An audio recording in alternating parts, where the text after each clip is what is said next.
Après avoir façonné les splendeurs incommensurables du paradis, un lieu de félicité éternelle pour les pieux, Allah, dans sa justice infinie, décréta la création de Jahannam, l'enfer. Cet endroit redoutable fut établi pour manifester l'équilibre parfait entre sa miséricorde et son châtiment. Tandis que le paradis symbolisait la récompense ultime, Jahannam devint l'avertissement solennel, destiné à ceux qui s'écartaient volontairement de la guidance divine.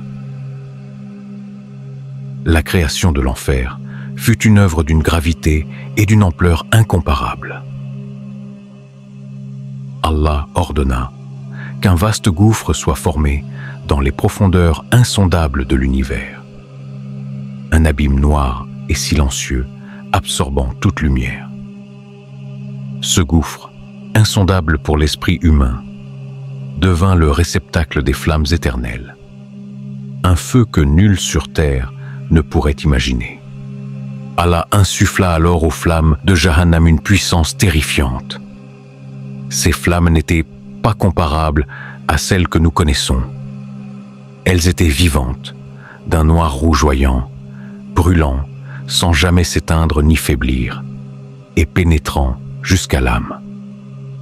Ce feu, alimenté par la parole divine, consumait tout sur son passage, sans jamais s'éteindre ni diminuer d'intensité. C'était un feu dont la chaleur pénétrait jusqu'au plus profond de l'âme, causant une douleur infinie. Allah, dans sa sagesse infinie, divisa l'enfer en 7 niveaux, chacun ayant une fonction spécifique et un degré de souffrance proportionné au péché des damnés. Ces niveaux furent disposés de manière à refléter la gravité croissante des péchés. Les âmes les plus légères subiraient les tourments du premier niveau, tandis que les criminels les plus impénitents seraient précipités dans les profondeurs les plus terrifiantes. Le premier niveau, nommé Jahannam, bien que Jahannam désigne l'ensemble de l'enfer, il est également le nom donné au premier de ces 7 niveaux. Ce point est essentiel, car le terme Jahannam peut désigner à la fois l'enfer dans sa globalité et ce premier niveau spécifique. Jahannam fut destiné aux croyants qui, malgré leur foi, n'avaient pas observé les commandements divins et accumulé des péchés graves sans se repentir. Ce niveau est une terre de purification pour ceux qui finiront par être sauvés par la miséricorde divine. Les flammes de Jahannam brûlent les âmes pécheresses, mais ce sont surtout les remords et la conscience des occasions manquées qui torturent ses habitants. Chaque douleur rappelle leurs manquements et leur négligence dans la vie terrestre.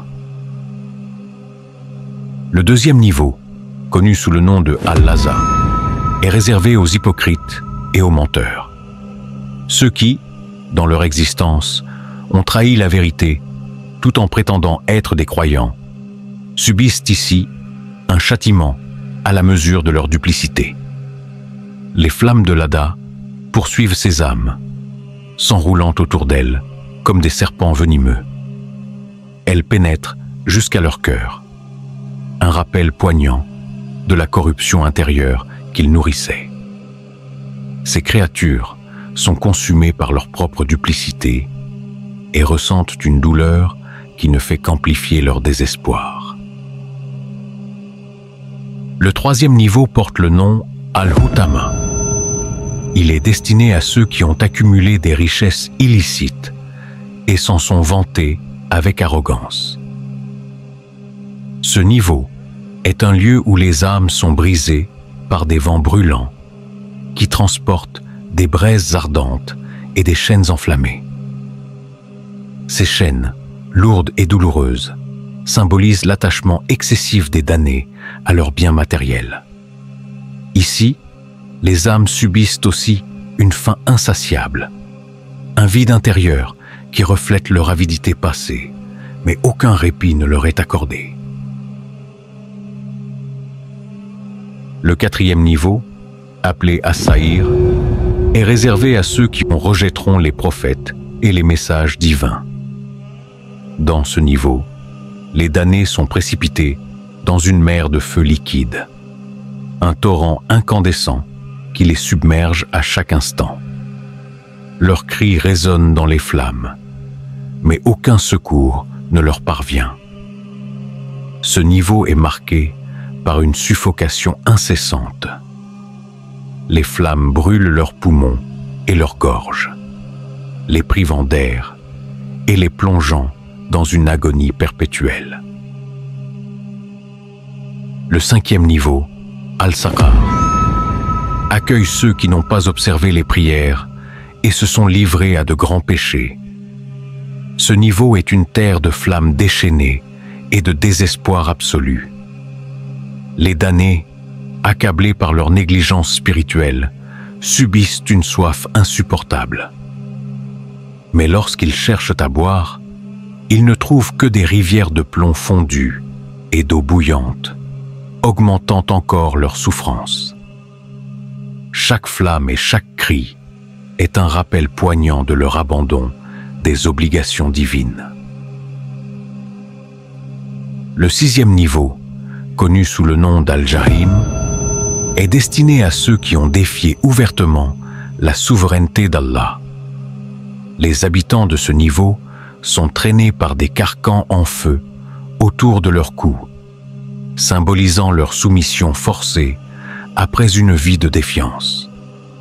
Les flammes jaillissent du sol, consumant leur corps et leur âme dans une douleur incessante. Ici, l'humiliation et le remords les accompagnent en permanence, chaque flamme témoignant de leurs actes d'arrogance et de rébellion contre la vérité. Le septième et dernier niveau, Al-Hawiya, est réservé aux criminels les plus impitoyables et aux pécheurs les plus obstinés. Ce gouffre est rempli de flammes noires et de fumées suffocantes. Les âmes qui y résident sont écrasées par un désespoir absolu, confrontées à l'éternité de leur châtiment. Ici, la douleur dépasse tout ce qui peut être décrit ou imaginé, car les damnés sont tourmentés à la fois par leurs actes passés et par le sentiment oppressant qu'aucune issue ne leur sera jamais accordée. Dans Jahannam, Allah décréta la création de l'arbre de Zakoum, une plante hideuse dont les fruits ressemblaient à des têtes de démons. Les damnés, affamés, étaient contraints d'en manger, mais chaque bouchée amplifiait leur souffrance. Leur gorge, brûlée par ce fruit, était incapable de trouver un répit. Allah fit également couler des rivières dans Jahannam, mais ces cours d'eau étaient composés de plomb fondu, d'eau bouillante et de puces. Les damnés, assoiffés, y buvaient à contre-cœur, mais chaque gorgée provoquait une douleur insupportable, les brûlant de l'intérieur. Des vents brûlants balayaient les niveaux de Jahannam, transportant des braises et des cendres qui augmentaient le supplice des damnés. Ces vents, loin de procurer un quelconque soulagement, suffoquaient les âmes, les enveloppant dans une chaleur insoutenable. Dans ce lieu, il n'y avait ni repos, ni répit. Les jours et les nuits étaient absents, le temps semblait suspendu, et chaque instant s'étirait en une éternité de douleur. Les damnés, enfermés dans leur propre désespoir, revoyaient les actes de leur vie passée comme un miroir impitoyable, se confrontant sans fin à leur choix. Cependant, Jahannam ne fut pas conçu uniquement pour la destruction. Allah, dans sa miséricorde infinie, permit que certains croyants, après avoir purgé leurs péchés, soient retirés de l'enfer et admis au paradis. Ce rappel de la clémence divine illuminait l'obscurité oppressante de Jahannam, montrant que même dans sa justice, Allah n'abandonne pas ceux qui ont cru en lui. Ainsi, Jahannam fut achevé. Ce lieu, terrifiant et majestueux, était une preuve éclatante de la justice divine. Chaque flamme, chaque cri, chaque chaîne témoignait de la souveraineté d'Allah et de son rappel constant aux âmes égarées. Jahannam attendait désormais les rebelles, les ingrats et les oppresseurs, leur offrant une dernière chance de réfléchir à la grandeur du Créateur et à la conséquence de leurs actes.